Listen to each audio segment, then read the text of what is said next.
Next up at UFC Vegas 87, we have the featured fight of the evening. We have Alex Perez taking on Mokaev. Alex Perez, 24-7 overall, 3-2 in his last 5. He is riding a 2-fight skid after an 18-month layoff.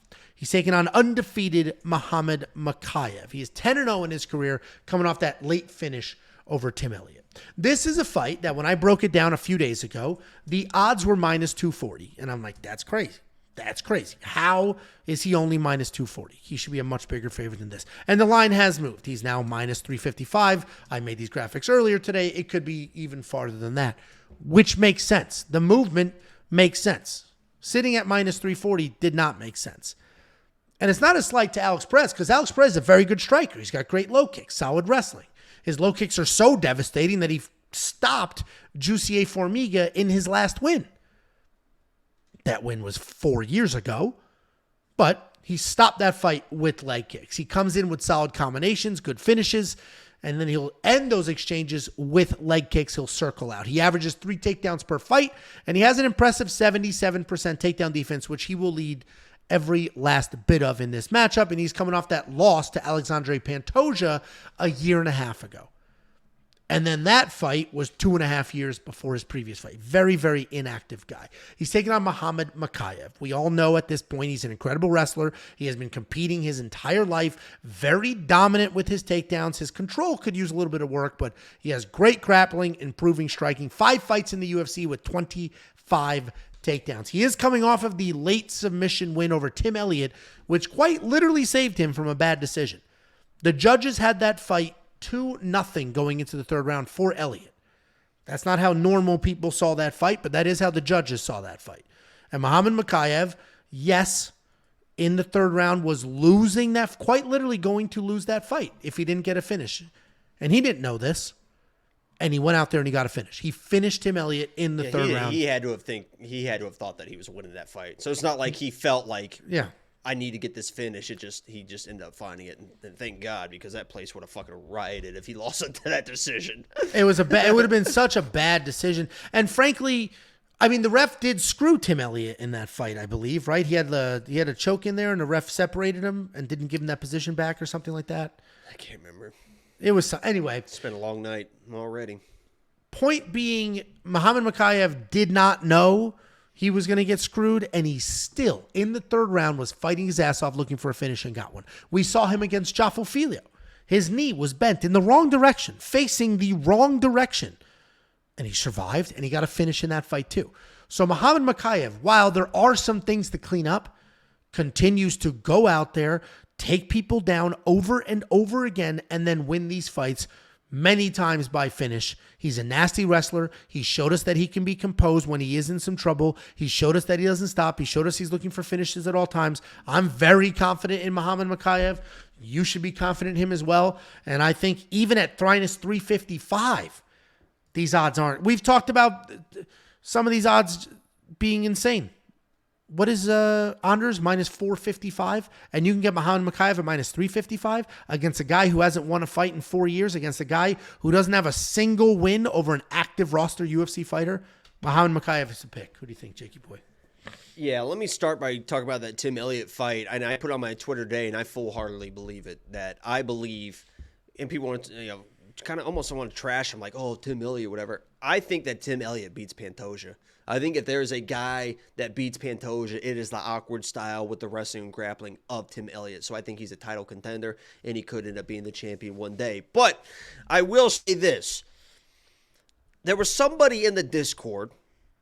Angelo knows who it is. I won't name him to give him that time of day because it's Angelo's worst. No, I almost said worst nightmare. That slob? We're talking about the slob? Yeah. So he said Mokaev has never won a fight dominantly. How can you bet a guy that's never won a fight dominantly? So I just want to rattle off some stats here. Obviously, he fought Cody Durden first round sub. That is maybe fluky, but that's pretty fucking dominant, right? I mean, you won it in like fucking 20 seconds. Then he fights Charles Johnson. 12 takedowns, 12 minutes of control, 12 of 15 minutes of control, 30-27 decision. That seems pretty dominant to me. And we've seen Charles Johnson has pretty good takedown defense. He's chain wrestling.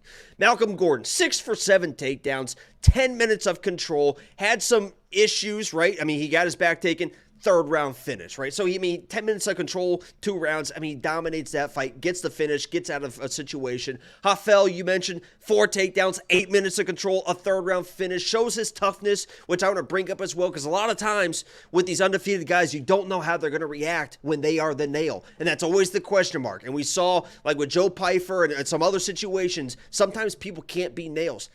Mokaev can be a fucking nail. He doesn't give a fuck if he's losing positions, if he's almost getting subbed. He has shown how tough he can be. So Rafael, and then he fights Tim Elliott. He has 8 minutes of control and gets a third round finish as well. So this guy has been around. He's been finishing these guys that are good guys. Tim Elliott's a good guy. Malcolm Gordon's he's all right. Charles Johnson's a good guy. Cody Durden's a good guy, So, I like Mokaev in this matchup. I think if you're Alex Perez, you can't be in this division and be a guy in this division without being active. This division's already one of the best divisions, and it's kind of hard to believe they almost got rid of this division, because it really is something. You have to be fucking good at everything. You have to be sharp at every single fight. Mokaev at 23 years old, he's only going to get better. That's the craziest part. Every time we see him, we're going to see a better Mokaev. And even if we don't see a better Mokaev, I think the Mokaev of the last few fights can beat an Alex Perez. And I don't want to be one of those tapology guys,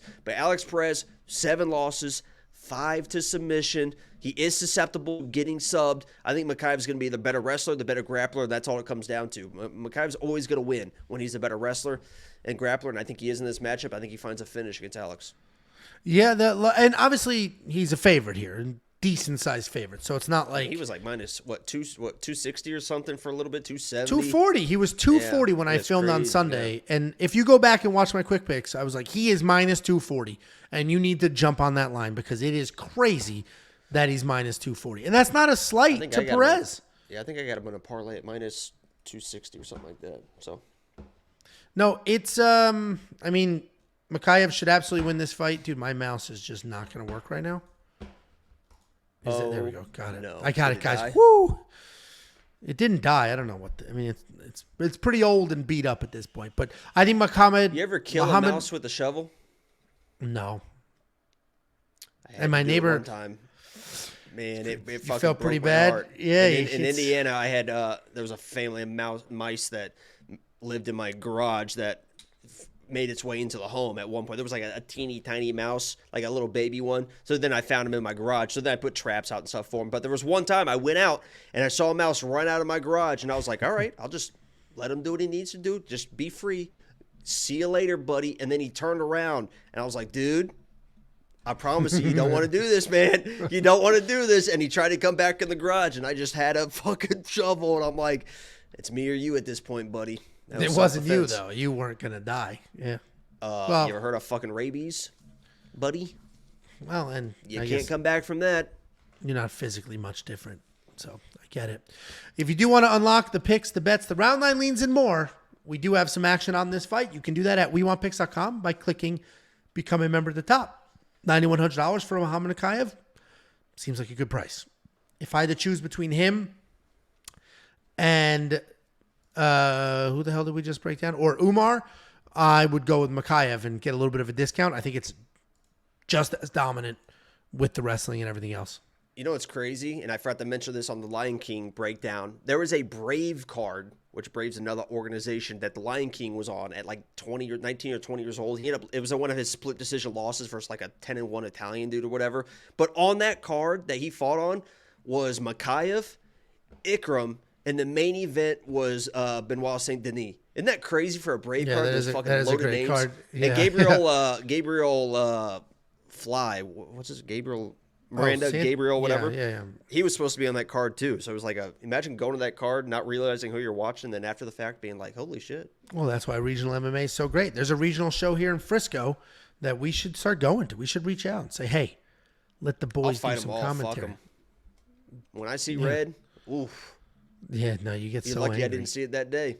Every morning, except for the blood. every morning I wake up and I'm just like, thank you, God, for sparing me from Jacob's wrath.